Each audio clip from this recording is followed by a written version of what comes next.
아예 모든 생명체가 싹 다 죽는다는 겁니까? 그러니까 싹 다의 기준이 좀 다르기는 하는데요. 예. 지금까지 지구에 살았던 생명의 90% 정도는 흔히 말하는 배경멸종으로 사라졌어요. 배경멸종? 배경멸종이 뭐냐면 배경음악 같은 거예요. 있는지 없는지 모르는 듯 사라지는 거예요. 하나 서서히 하나씩 사라지고 그 자리에 누가 등장하고 그러죠. 특별하게 그런 사건이 있는지도 몰라요. 그런데 대멸종이란 건 뭐냐면 전 지구적인 차원에서 아주 짧은 시간 안에 예. 상당히 많은 생명체가 순식간에 사라지는 멸종을 대멸종이라 그래요. 이게 어느 정도 많은 개체들이 그냥 순식간에 확 사라지는 거. 아주 짧은 시간. 얼마나 짧습니까? 보통 수십만 년에서 수백만 년 정도. 그렇게 짧아요? 수십만 년이요? 수십만 년에서 수백만 년이면은 우리 천문학계에서는 약간의 오차 정도거든요. 한 1초 정도에. 아, 천문학은.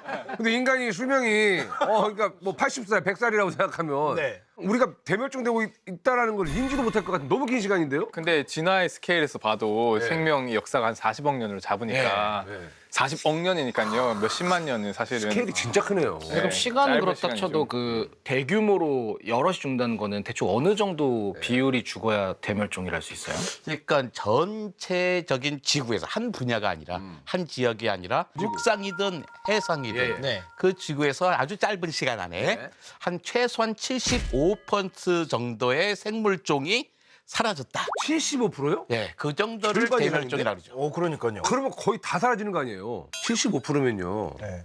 인간이 거의 지금 80억 명인데 와, 80억 명이나 됐나? 75%면은 60억 정도? 75억 명. 네. 그냥 60억 명 이상이 사라지는 거 아닙니까? 그렇다 가지고 대멸종은 아니에요. 어떤 거냐면 마리수가 아니라 종류예요. 그러니까 100종이 있었는데 75종이 사라졌어. 25종만 남았다. 그럼 대멸종이에요. 그러니까 전체 종의 거의 75% 이상이 싹 다 사라진다. 그렇죠. 여기는 엄청나게 큰 대형 사건이죠. 그러니까 인피니티 스톤으로 타노스가 딱 하면 타노스 50%밖에 50%밖에 안 되잖아요. 타노스도 50%인데 와 대멸종은 75%니까 근데 그러면 어마어마한 거예요. 종이 없어지는 거면 멸종이란 단어에서 종이라는 게 그 종을 말하나요? 아니면 끝났다는 종인가요? 종속, 과목, 강문기 할 때 그 종, 스페시스. 그래, 단어에 다 의미가 예. 있네요. 종이 없어졌다. 쫑났다는 뜻이 아니라 나 끝났다는 건 줄 알았어요. 대멸종이라고 치면은 우리가 어느 날 갑자기 그렇게 다 사라져 버릴 수도 있다는 어떤 그런 좀 근데 이제 걱정합니다. 충격적인 것은 예. 그런 일이 놀랍게도 지구상에서 한 번도 아니고 5번이나. 5번. 나는 지금 소행성 충돌밖에 모르는데 5번이나 했다고요? 제가 모르는 게 4번이나 더 있어요? 그렇죠. 고생대에만 3차례, 중생대에 2차례 대멸종이 있었어요. 근데 고생대 때 뭐 오르도비스기 끝날 때 한 번, 그 다음에 대봉기 끝날 때 한 번, 고생대에서 중생대로 넘어가는 시기인 페름기 끝날 때 한 번, 3번 있었고 중생대에도 트라이아스기 끝날 때 한 번 있었고 쥐락이 살짝 지나가고 그다음 백악기 끝날 때 알고 계시는 바로 그 5번째 대멸종이 근데 운석부에서 공룡 멸종할 때 지금까지 총 5차례의 대멸종이 있었죠. 아니 근데 지금 처음 듣는 그 기가 많이 오브라도스키요? 오르도비스기, 오르도비스기. 그때는 기는 뭐 실기할 때 그 기고요. 오르도비스, 대본, 그다음에 페름, 트라이아스, 트라이아스, 그다음에 백악. 백악. 백악은 뭐 백악기. 한글로 돼 있으니까. 오르도비스. 이거 너무 어렵다. 근데 왜 뭘 기준으로 고생대, 중생대, 신생대는 나누는 거예요? 이걸 이어지는 시기라고 하기에는 너무나 생명들이 달라. 이게 이 정도까지니까 비슷비슷하게 조금씩 변화가는데 여기서 여기는 너무나 다른데 이걸 같은 시기라고 묶을 수는 없을 것 같아. 그래서 이 세대. 얘가 고생대, 중생대, 신생대 나누게 되는 거죠. 그러면 그게 1차라는 얘기잖아요. 지금 오르도비스기가. 1차 대멸종. 그렇죠. 1차 1차 대멸종이 오르도비스기. 그러니까 이유들이 있어요. 오르도비스기 대멸종 때는 지구가 전체로 얼음 덩어리가 됩니다. 네. 지구가 얼음 덩어리가 돼요. 너무 추웠겠네. 얼음 덩어리 되는데 왜 사라지냐? 비가 내리면 비가 다 바다로 가잖아요. 근데 지구 전체가 얼어버리니까 육상에 빙하가 막 생기는 거예요. 그러니까 바다로 내려갈 물이 바다로 내려가지 못해. 그러니까 바닷물이 낮아지잖아요. 네. 근데 바닷물 깊은데 뭐가 문제야 그러는데 그러니까 대부분의 생명체는 깊이 200m 정도의 얕은 바다에 삽니다. 근데 갑자기 바닷물이 낮아지면 얕은 바다는 깊이가 확 낮아지는 거예요.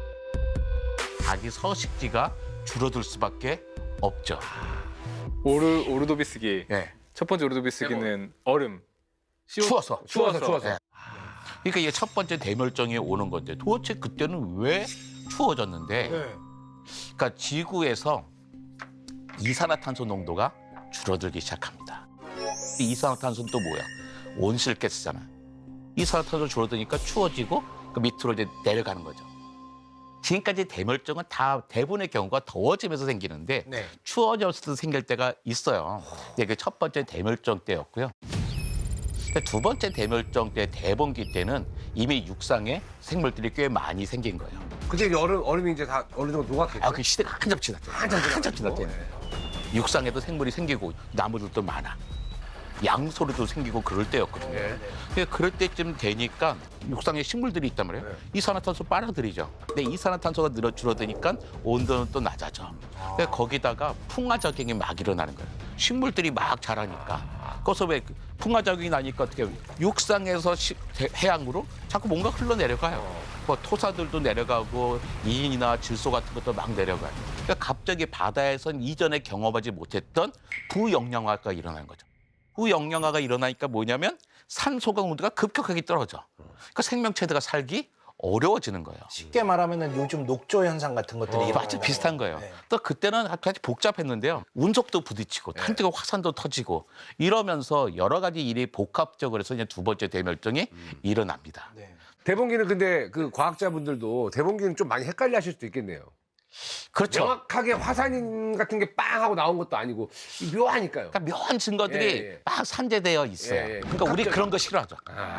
많이 좋습니다. 저희 그 아까 이제 말씀하신 게 그 5번 말씀을 하셨잖아요. 이제 세 번째 대멸종이 일어날 때는 해름기 끝날 때 네. 갑자기 산소 농도가 지구보다 낮은 20%까지 떨어집니다. 생명들이 살 수가 없죠. 근데 왜 이렇게 떨어지냐? 가장 큰 문제는 화산이었어요.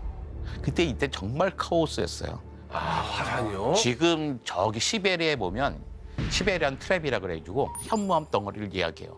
근데 그 현무암 덩어리가 얼마나 크냐면 유럽 대륙만큼 커요.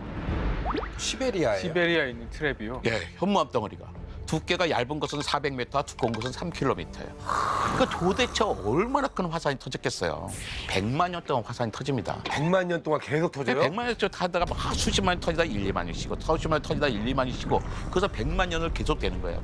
화산재가 나오니까 어떻게 해요? 햇빛 가리고 추워지고 광합성하지 못해.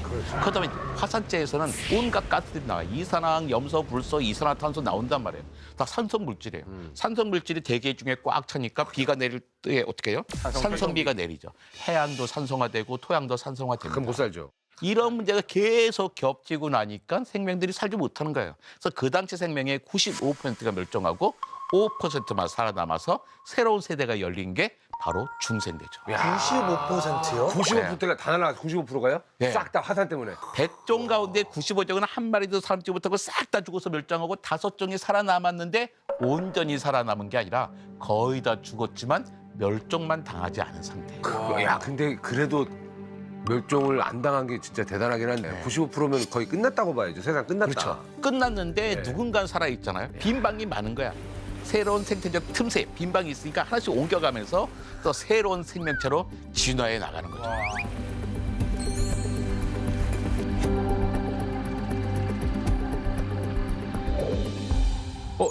네 번째가 트라이아스기 때는 뭐였죠, 원인이? 세 번째랑 네 번째가 거의 똑같은 방식이에요. 그 세 번째 대멸종, 고생대, 중생대에 넘어간 대멸종과 네 번째 대멸종은 그 스타일이 똑같아요. 화산. 예, 주로 화산 활동으로서 일어납니다. 화산으로 인한 기후 변화. 네, 트라이아스기 말에 또 거의 비슷한 방식으로 또 네 번째 대멸종이 오면서 이때 본격적으로 공룡이 등장합니다.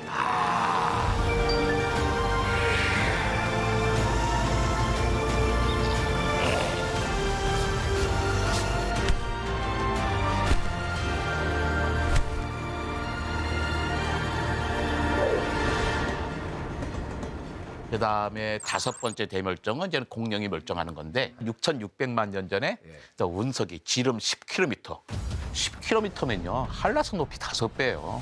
그 어마어마한 운석이 꽝 시속 7만 킬로미터 속도로 시속 7만 멕시코 킬로. 유카탄 반도에 꽝 충돌하면서 끝나고 말았던 거죠. 와. 그 어마어마한 열폭풍과 쓰나미 때문에 단 30분 만에 아메리카 대륙에 살고 있는 모든 공룡들이 사라집니다. 30분 만에요. 30분 만에. 근데 그게 끝이 아니에요. 그 충격으로 지진 나죠. 예. 지진 날 때 화산 터지죠. 예. 화산 터지니까 어떻게 해요? 그러니까 세 번째 대멸종 같은 같이 그런 일이 섞여버리고. 있으니까 싹 사라지면서 결국 육상에는 고양이보다 커다란 동물은 하나도 남지 않게 됐죠. 야, 관장님 아무나 하는 게 아니네요. 빠져드네 막. 그죠, 그죠. 이렇게 빠져들어요. 근데 쏙쏙 들어와요. 네. 마법이에요, 마법. 근데 항상 중요한 게요. 5번째 대멸종도 사실은 화산이 커요. 마지막에 운석이 붙여서 꽉 끝나지만 사실은 그 직전에 무슨 일이 있었냐면 네. 인도의 데칸고원을 만드는 화산이 터집니다.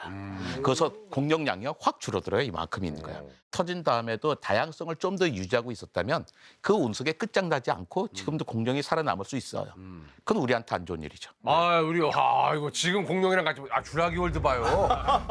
공룡이랑은 같이 공생하기 힘들죠. 지금 몇 편을 만들었는데 매번 사고가 나요. 같이 있으면. 또 나와요. 그러니까요. 스칼렛 요한슨 누나. 우리가 생각하는 그 공룡이 남아 있다면 네. 우리가 그 친구들하고 어떻게 같이 살지를 고민하는 게 아니라 우리는 등장하지도 못했다는 겁니다. 못했다. 그러니까 그 친구들이 사라졌으니까 우리가 등장할 수 있었던 거죠. 그래서 전 궁금한 거 또 묻습니다. 이 멸종의 원인이 어떻게 된 건지, 어떻게 알 수 있는 건지 너무 궁금한 게. 그건 저도 궁금해요. 이게 뭐 기온이 떨어졌다. 2차 때 뭐 갑자기 기온이 확 추워졌다. 이런 거를 그때 살지도 않았는데 그걸 어떻게 알아냅니까? 그게 또 의외로 방법이 많이 있어요. 일단 우리 이런 동위원소라는 게 있잖아요. 동위원소. 산소도 가벼운 산소와 무거운 산소가 있어요. 결국 같은 원소인데 무거운 거 가벼운 거. 얘네들을 다 동위원소라고 불러요. 산소의 동위원소들, 탄소의 동위원소들. 대표적으로 예를 들면 똑같은 산소인데 네. 16이랑 18이라는 게 이 핵을 양성자랑 중성자가 구성하는데 얘네들 숫자를 합친 거예요. 그러니까 숫자가 클수록 더 무거운 녀석이고 숫자가 작을수록 가벼워요. 맞아요. 산소 16짜리와 산소 18짜리가 있는데 네. 온도가 올라가잖아요. 그러면 어떻게 해요? 증발하죠. 증발해요. 근데 증발하는 게 누가 증발 잘하냐면 가벼운 게 잘 증발합니다. O16짜리가 많이 올라가요. 그러면 바닷속에는 O18짜리가 상대적으로 더 많이 남아있겠죠. 그럼 그 퇴적물에 보면 O16의 그 비율이 줄어들어 버리는 거예요. 그러니까 이런 걸 보고서 온도가 어떻게 변했는지 알 수 있죠. 그러니까 그 어디에 뭐 박혀 있어요? 이게 그 지질화학적으로 증거가? 굉장히 많이 하는데 우선 지질학? 지질화학이라는 분야가 있어요. 예. 층 같은 거, 돌 같은 거 이렇게 보면서 하는 겁니까? 네, 돌을 봐서 네. 그 속에 산소가 어떤 게 얼마나 옛날 봐서 이 비율 갖고 여긴 더운 곳이었다. 네. 여기는 높고 추운 곳이어서 만년설이 있었다. 이런 걸 볼 때 쓰고 이게 급격히 바뀌는 게 이제 멸종 때 또 일어나니까. 걔는 붕괴는 하진 않아요? 58? 분계 둘 다 안정한 안전자. 그러면 쉽게 그걸 알 수가 있네요. 하나만 보는 게 아니라 여러 가지로 크로스 체크를 해서 그러니까 우리 뭐 거의 정확하게 볼 수 있다 그러는 건데요. 그러니까 대범기 말에는 또 이때는 왜 대멸종이 일어났어? 이때 산소가 되게 부족했을 거야라고 하는 이유가 뭐냐면 그때 최적층을 보면 네.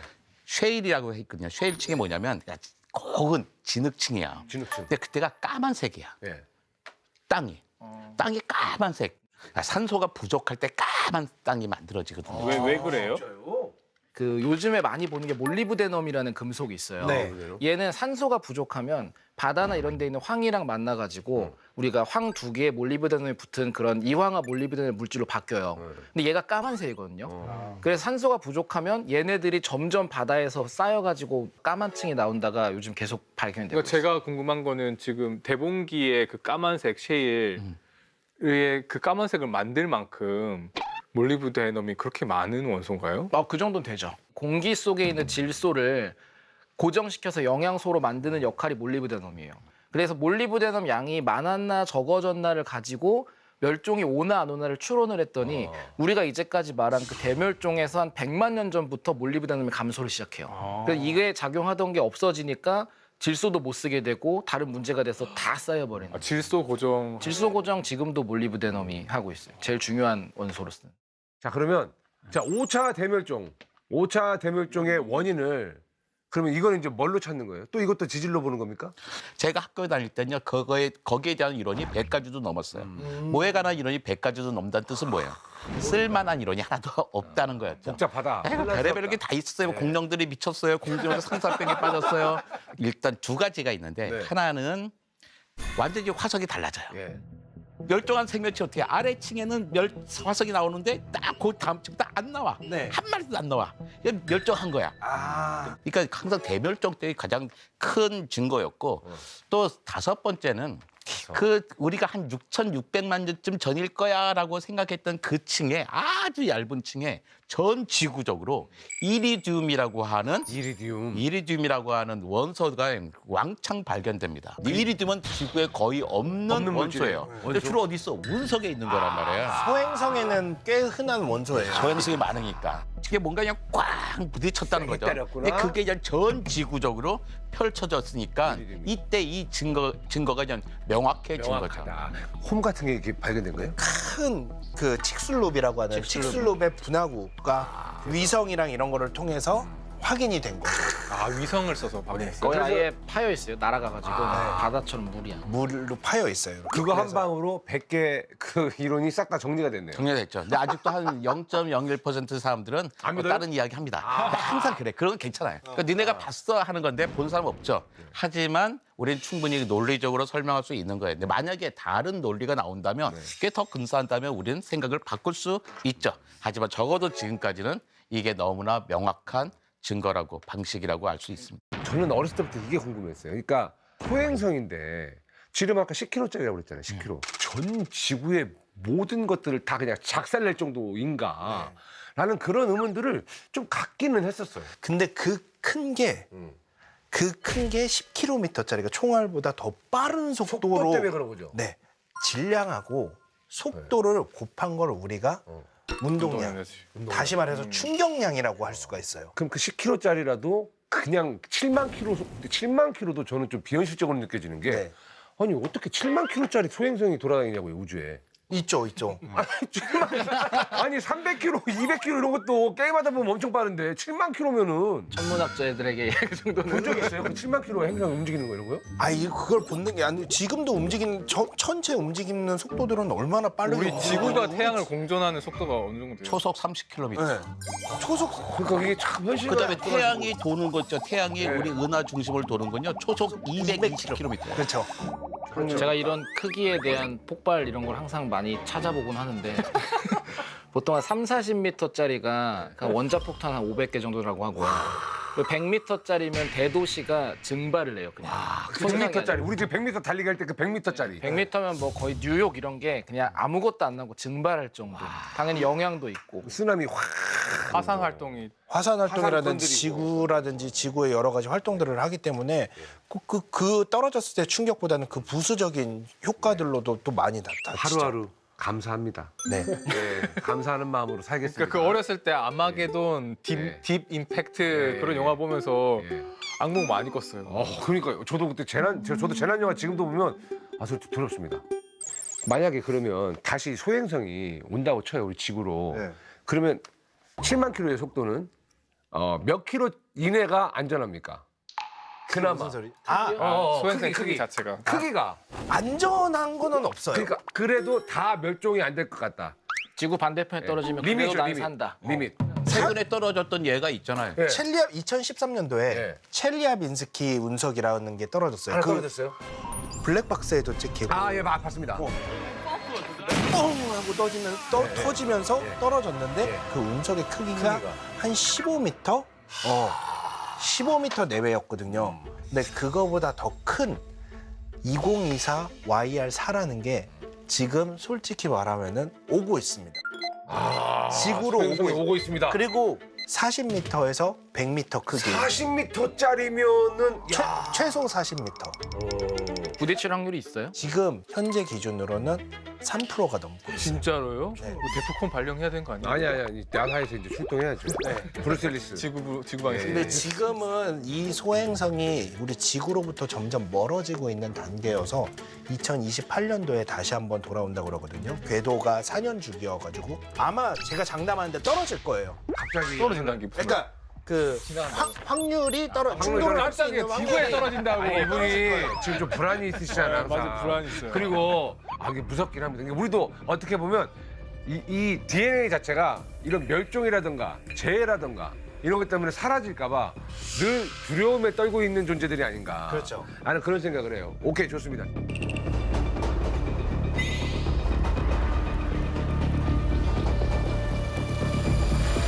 다들 이제 멸종 이야기만 뭐 많이 하셨잖아요. 사실 사는 게 중요하잖아요. 사는 게. 네. 저는 궁금한 게 나머지 25% 애들 있죠. 75%가 멸종하고 예. 75%가 멸종하고 살아남은 25% 이 친구들이 어떤 친구들인지 궁금합니다. 소개 좀 해주세요. 그러니까 1차 대멸종 때는 기본적으로 온도가 확 떨어져서 네. 사라졌다고 그랬잖아요. 네.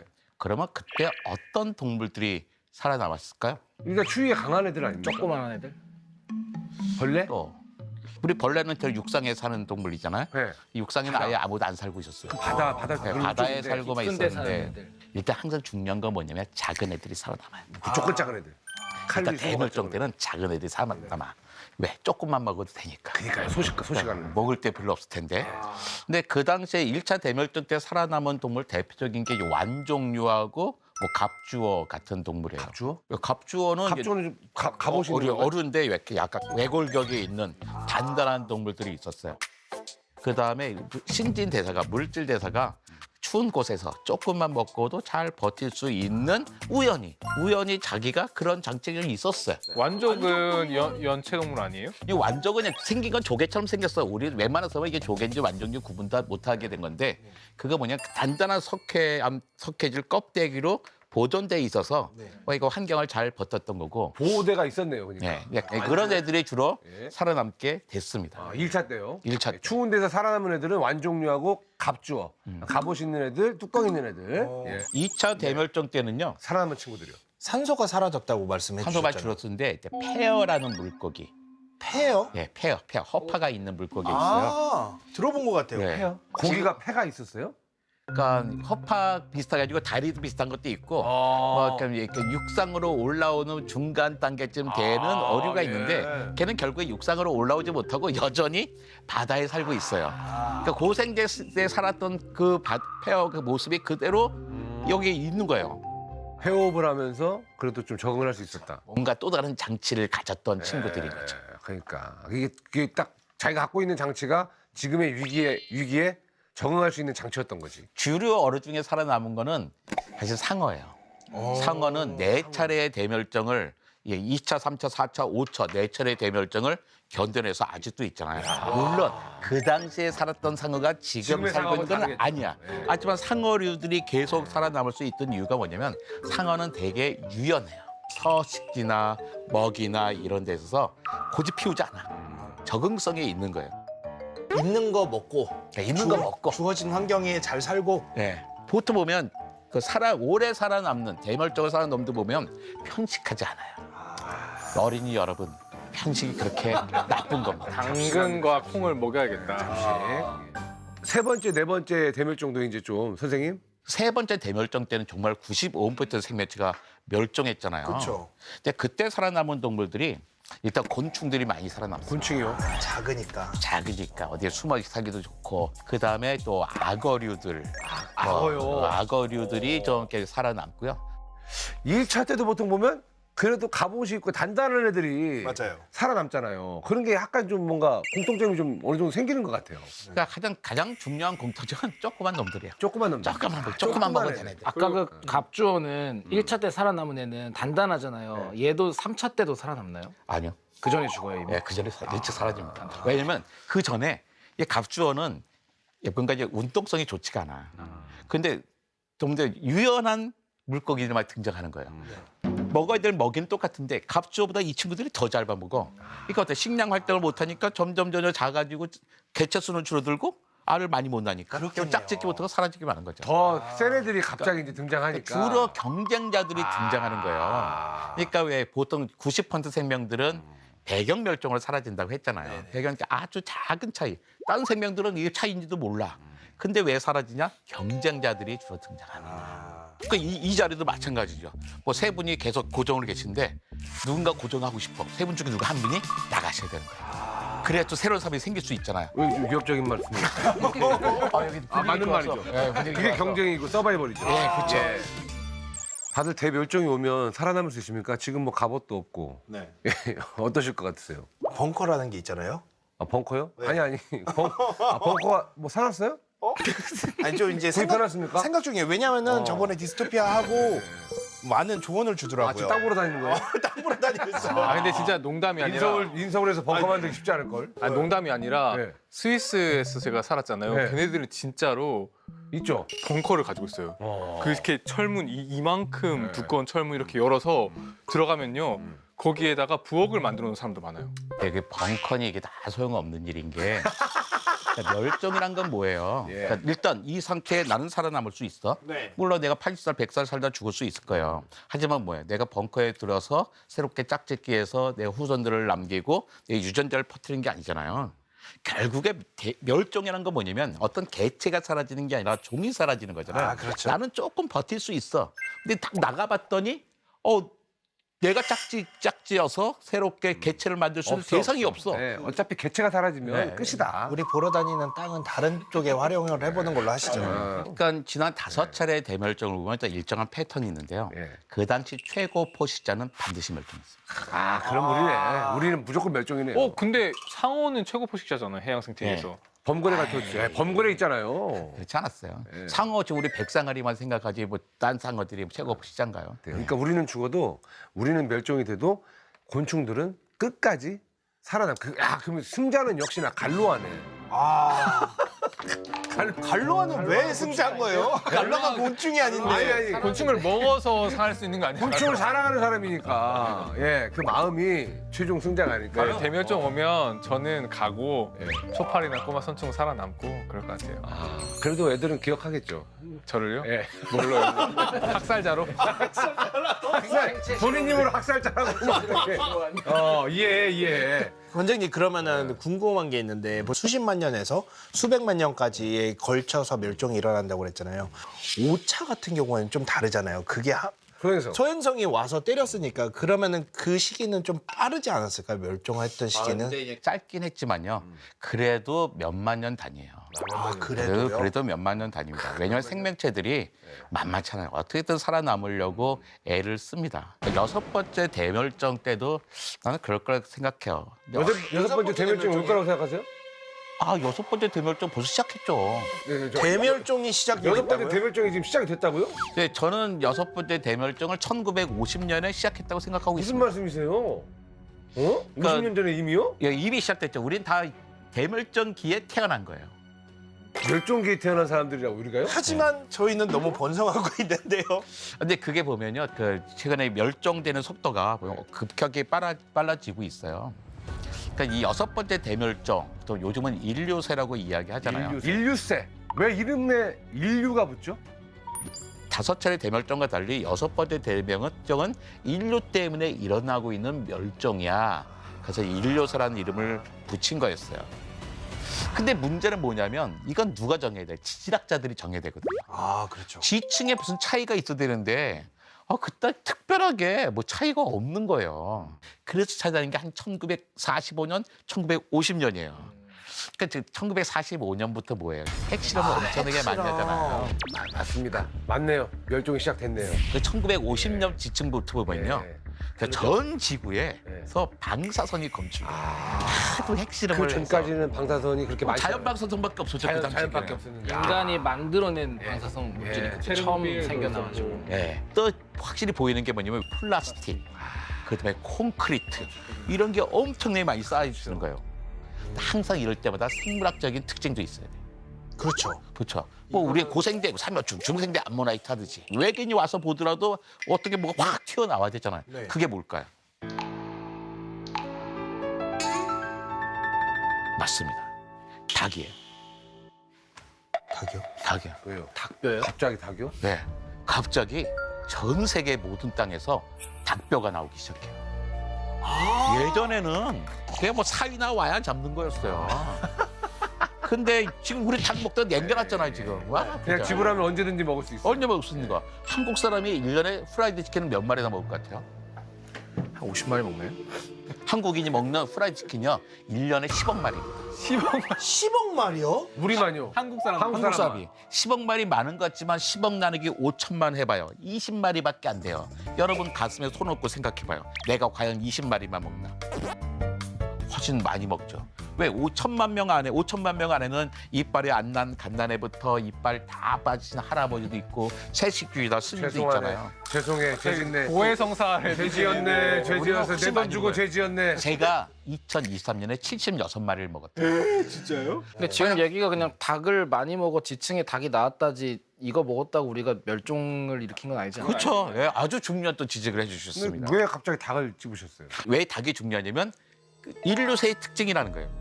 전 세계 사람들이 먹게 됐어요. 왜 1920년부터 공장식 양계를 하면서 닭이 먹기 쉽게 된 거죠. 그 우리가 캄브리아기 하면 삼엽충. 삼엽충이 그 지층에서 막 쏟아져 나오는 것처럼 인류세를 그러니까 생물학적으로 정의할 때 이 닭뼈가 생물학적인 특징이 될 수 있다는 거죠. 워낙 전 세계적으로 우리가 너무 많이 먹었으니까. 그러면서 이제 진짜 우리는 멸종에 좀 접어들고 있다. 이미 아, 근데 접어들었다. 사실 먹고 이것 때문이 아니라요. 네. 가장 큰 문제는 종의 다양성이 떨어진다는 거 하나랑 지구 기온이 너무 높아지고 있다는 거예요. 지구경이 높아지는 게 가장 큰 위험이죠. 가장 큰 위험입니다. 가장 큰 위험은 지구의 기온이 높아지고 있다. 네. 그러니까 지구의 기온이 우리 농사 짓기 전에 2만 년 전에서 1만 년 전 사이에 1만 년 동안 4도가 확 올라갔어요. 최근 100년 동안에 1도가 올랐어요. 지금은 생태계가 적응할 수 없는 속도입니다. 앞으로 점점 더 생물 다양성 속도는 떨어질 거예요. 생물 다양성이 적어지면 어떻게 해요? 마지막 한 방. 이 점점 작은 한 방에도 끝날 수가 있게 되는 거죠. 지금 우리 바로 그 마지막 순간에 있는 거죠. 근데 지금 우리 관장님 말씀하신 걸 들어보면은 곧이에요, 곧. 그러니까요. 곧이라는 생각이 드네요. 다들 6차 대멸종. 지금 이미 시작이 되었다. 어떻게 생각하십니까? 동의하십니까? 저는 약간 네. 직전이라고 생각해요. 6차 대멸종 직전이다. 네, 여전히 예. 갈림길에 있는 것 같고 네. 6차 대멸종이 일어날지 안 일어날지는 인간이 멸종할지 안 할지에 달렸다. 인간이 생각보다 빨리 멸종하면 저는 대멸종까지는 안 갈 것 같아요. 아하. 근데 인간이 멸종을 하면 대멸종 하든 말든 상관없는 거 아닌가? 그렇죠. 예, 그렇긴 하지만 뭐 진화생물학자로서 탈인간적인 생각을 해보자면 지구가 온난화된다고 하지만 사실은 속도가 문제인 거지 절대적인 지구의 온도 자체는 이 고생대, 중생대, 신생대 역사를 봤을 때는 굉장히 낮은 편이거든요. 근데 문제는 뭐냐면 덥다고 이거 더위에 적응하면 되지가 아니라 우리가 더워서 죽지는 않을 거예요. 에어컨 틀면 되죠. 뭐가 문제일까요? 더워지면 식량 문제입니다. 식량 문제. 그 2010년에 우리 중동의 봄, 중동의 민주화라 그러잖아요. 갑자기 그 사람들이 왜 1년 사이에 다 나라가 다 혁명이 일어났을까요? 기후변화. 식량 문제. 식량 문제예요. 그 전에 이 두 해 동안 러시아, 벨라루스, 우크라이나에 여름에 폭염이 들어요. 맞아요. 폭염이 드니까 밀 생산이 안 되는 거예요. 밀은 선선해야 잘 되거든요. 그래서 밀 농사를 망쳤어요. 싸게 밀을 거기서 공급해 먹던 중동 사람들에게 심각한 문제가 생긴 거예요. 자기가 독재 사회는 살겠는데 못 먹고 못 사는 거예요. 나라를 뒤집어 버립니다. 저는 가장 걱정하는 게요. 더위가 아니라 식량 문제, 물 문제 때문에 생긴 전쟁 때문이 아닐까. 이런 게 우리가 가장 큰 문제라고 생각할 거고요. 그럼에도 불구하고 인간은 꽤 오래 살아남을 거고 그 동안에 많은 생명체들이 사라져 나갈 거예요. 장훈재 교수님은요? 지금 약간 6차 대멸종이 맞다고 생각하십니까? 저는 이대한 교수님과 반대로 완전히 대멸종이 맞다고 생각하는 타입이고요. 예. 그리고 이제 우리가 만약에 멈춰가지고 이 멸종까지 가지 않을 수도 있다라는 게 굉장히 희망적인 관점이라면 제 생각에는 인간이 점점 뭔가가 줄어들고 멸종할 위기가 되면 할 수 있는 모든 걸 다 할 거예요, 인간은. 그게 뭐 자원을 고갈시키든 기후를 더 파괴하든 간에 우리는 살아남기 위해 모든 시도를 다 할 거고 빙고. 그 과정에 다른 것들은 다 멸종을 할 거라고 봐서 그러니까. 저는 이미 멸종은 시작됐다고 보고 오히려 있어요. 인간의 어떤 생존을 위해서 인간 위의 것들은 인간의 생존을 위해서라면 언제든지 버릴 준비가 돼 있을 정도로 이 삶이나 생명에 대한 이 집착이 강하죠. 강하기 때문에 어쩔 수 없이 인간은 최대한 늦게 멸종될 것이다. 왜냐하면 우리도 개개인에게 물어본다면 인간이 지구를 파괴하고 문제가 있다 하지만 가족이랑 같이 앉혀놓고 너네 가족이 사라지면 되라 했을 때 누가 저희가 걱정이 잘못했습니다 할 사람 없죠. 없죠. 다 살아남으려 노력하지. 그렇기 때문에 인간은 절대로 포기 안 하고 마지막까지 발버둥 칠 것 같아요. 지금 잠깐 이제 얘기를 딱 들어보니까 인간이 멸종되는 게 전체 그 종에게 도움이 된다고 생각하십니까? 인간이 그냥 도움이 깔끔하게 멸종해드리는 게 아니죠. 인간이 없으면 우주가, 지구가, 자연에 무슨 의미가 있어요. 그렇죠. 네, 이 교수님은 인간 입장에서는 인간의 존속이 중요한데 만약에 우리가 다른 생물들을 빙의한다면 투표로 다수결로 인간을 없앨래 남길래 하면 없앨래가 압도적으로 저는 많은 득표를 얻을 것 같아요. 근데 영화 매트릭스에 보면 그 스미스 요원이 나와서 하는 얘기가 있거든요. 인간 너희들은 바이러스야. 이 지구의 바이러스야. 라고 얘기를 하는. 지금 AI가 이제 그런 걸 좀 깨달을까봐 지금 두려워요. 그렇죠. 그렇죠. 예. 그런 생각 안 했으면 좋겠어요. 착한 사람 많은데. 그럼요. 꼭 나쁜 인간들 몇몇 때문에 AI가 판단 오류낼까봐. 네, 향성 씨는요? 저는 사실 약간 이 사이인 것 같아요. 멸종이라고 말할 수는 없는데 대멸종의 기준은 아닌데 그쪽 방향으로 아주 빠르게 가고 있는 것 같아요. 저도 그렇게 지금. 생각해요. 저도요. 대멸종으로 확실히 가고 있다는 생각이 들고 뭐 관장님 말씀하신 것처럼 그게 막 와요. 대기가스, 뭐 석탄, 뭐 다 맞죠. 느껴지잖아요. 산업혁명. 너무 피부로 와닿죠. 그렇죠. 가고 있습니다. 근데 저는 좀 다르게 생각하는 게 요즘 일론 머스크가 가장 화성에. 중요하게 생각하는 게 뭐냐면은 다행성 종족을 만들겠다는 거예요. 가능한 인류가 가능한 쪽에 나가가지고 거기서 적응을 하는 아이고, 거죠. 좋다. 할 수 있는 걸 거기서 그렇지. 다 하는 거죠. 여기서 지구에서 복작복작 살지 말고 그렇죠. 나가서 여기서도 조금 판 벌리고 해서 좀 나누자. 사실 그 노력을 지금도 하고 있고요. 예. 저는 이쪽으로 나가지 않을까 생각합니다. 저는 그런 것도 할 것 같아요. 오존 지금 구멍 나잖아요. 나중에는 이제 아예 로켓 타고 올라가요. 올라가가지고 거기서 쉴드를 야 지구 쉴드 이런 거를 이제 기술로 그냥 나노 막 그런 기술 있잖아요. 로봇 나노 막 그런 기술 막 AI 짬뽕 해가지고 막 그런 기술들 그런 기술들로 이제 인간이 결국엔 기술로 멸종을 최대한 속도를 좀 늦추지 않을까. 저도 그렇게 생각합니다. 나는 그런 생각합니다, 관장님. 근데 그 필요 없는 얘기예요. 뭐가 필요가 없어요, 관장님. 아니 쉬운 방법이 있어. 정말 쉬운 방법이 뭐예요? 있단 말이에요. 예. 지금 우리가 뭐 학교 딴 데 가서 뭐 테라포밍하고 그럴 필요가 없어요. 네. 그래서 뭐 주위에 막 쓸 필요도 없고 네. 딱 우리가 몇 가지만 하면 돼요. 뭐 할까요? 일단 환경을 지키면서 플라스틱 좀 줄이고 나가는 거랑 두 번째요. 육식, 특히 소고기, 양고기 좀 줄이고 또 세 번째가 뭐냐면 에너지 전환입니다. 근데 우리 기술을 갖고 있어요. 심지어 엄청나게 많아져요. 원인을 알고 있고 해결하는 방법을 너무나 쉬운 방법을 알고 있어. 근데 이 쉬운 걸 놔두고서 화성 가고 저기 뭐 달 가고 난 화성 달 가는 거 찬성해요. 같이 가실 거예요, 안 가실 거예요? 티켓 저는 있으면요. 나는 친구들 간다면 예. 격려해주고 뭐 생일 닭 파티 해주고 하겠지만 내가 갈 생각은 없어요. 그러니까 우리는 조금이라도 지구에 버틸 수 있는 방법이 있습니다. 그다음에 우리 인류세에 대한 약간 오해가 있을 것 같아요 얘기했는데 인류세가 아직요 과학적으로 정립된 용어는 아닙니다. 2024년에 부산에서 세계 지질학 연맹 뭐 이런 총회가 열리는데 네. 이때 원래 그 인류세를 딱 선포하려고 그랬어.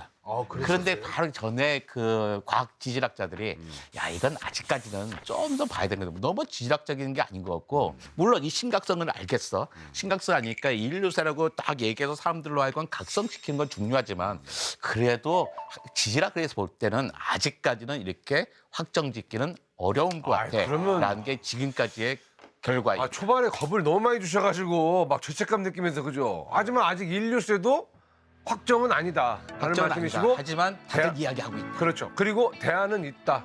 좀 아낄 거 아끼고 들 쓰면서 그냥 이렇게 좀 이 지구에서 그냥 살아가겠습니다. 양해 구합니다. 인간의 특징이 과거를 봤을 때 소를 안 잃고 외양간을 미리 고치면 좋겠지만 그런 건 없어요. 소를 잃으면 그래도 외양간을 고치는 것 같아요. 소위 잃어봐야 외양간을 고칩니다. 예, 예, 그래서 같이 공존 공생할 수 있게끔 바꿔서 다 같이 살아남아야죠. 우리 자신만을 위해서가 아니라 우주를 위해서, 지구와 자연을 위해서도 우리는 살아남아야죠. 자, 살아남읍시다. 살아남읍시다. 네. 어떻게든지 살아남을 겁니다. 네. 오래 삽시다. 그리고 행성을 여행합시다. 벙커 다시 짓는 걸로 한번 알아보시죠. 벙커도-